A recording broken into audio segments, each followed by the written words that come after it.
Do you have a PS4? I have a PS4. You have a PS4, right? I do, yeah. PS4s are fun. Well, bad news, everybody. They're making a new one. It's called a PS4.5, apparently. This is a rumor that's been flying around that seems to be like a thing that's going to be getting announced at E3 this year.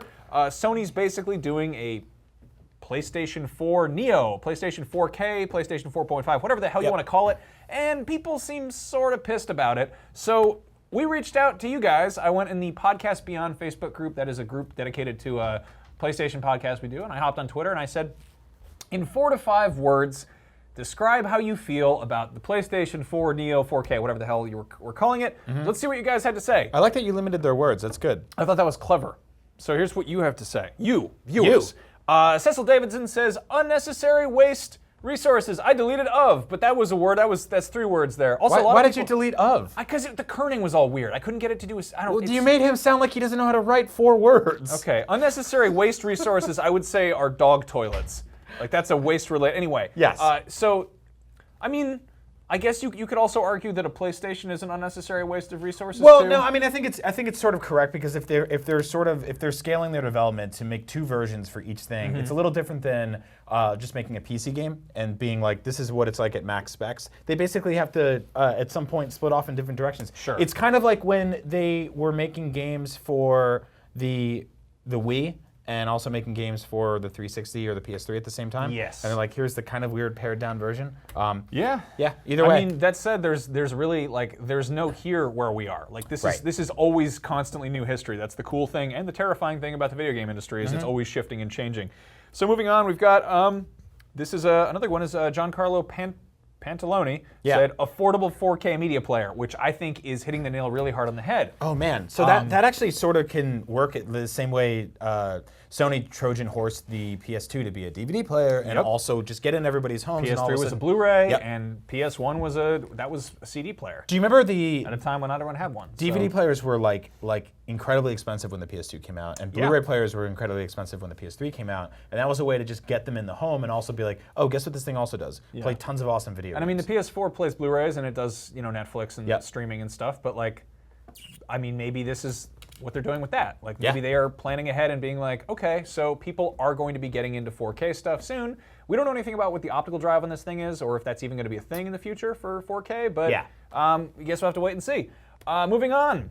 This one I like. Wade Ronsby says, the NX in disguise. How insane would that be if Sony came out and they were like, hey, after 20 years of being competitors, we've circled back and we've partnered with Nintendo. The PlayStation 4.5 is the Nintendo NX. Which would be incredibly cool because the original PlayStation was spawned out of a failed attempt at marriage between Nintendo and Sony, making the basically like sequel to the NES or the Super NES PlayStation or the N64. Everybody split off in different directions. So that'd be really awesome. We don't know much about the NX. We will in a few months, probably by E3. So I think that means we're going to get hardware announcements from them and also from Sony at the same time. So that would be very, very strange. Real weird.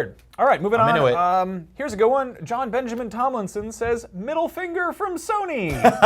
All right, to the point. I guess I can see that. A lot of people did kind of, people are early adopters. People jumped on the PlayStation 4. That was, that was 2 years ago at this point? A couple years, almost more than that, 3 years ago. Yeah. I think they're totally right on that. I mean, the thing is, like with iPhones, with computers, there's sort of this precedent to upgrade every few years. With consoles, we're led to believe that you're going to buy into something that you're basically backing a horse in a race that's going to last for a long time. But it looks like they might shoot this horse. Yeah.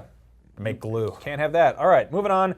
I like this one a lot. Stephen Avila says, even prettier giant crab monsters. And that is why we play video games, to see crab monsters in real life without having to go outside where it's scary. Do you understand the reference in that one too? It's giant enemy crab, actually. I love that so much. But yeah. Genji 3 features real-world environments based on actual history. Now here's a giant enemy crab. All right, fair enough. All right, moving on.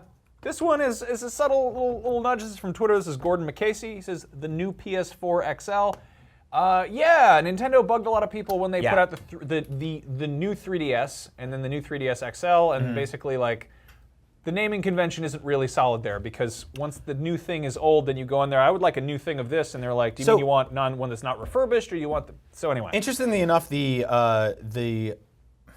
the 3DS XL or the DS XL was basically designed for an elderly crowd, people who were really into Sudoku and Brain Age and stuff like that, so they could have a bigger sort of screen real estate instead of holding this thing up close to their eyes.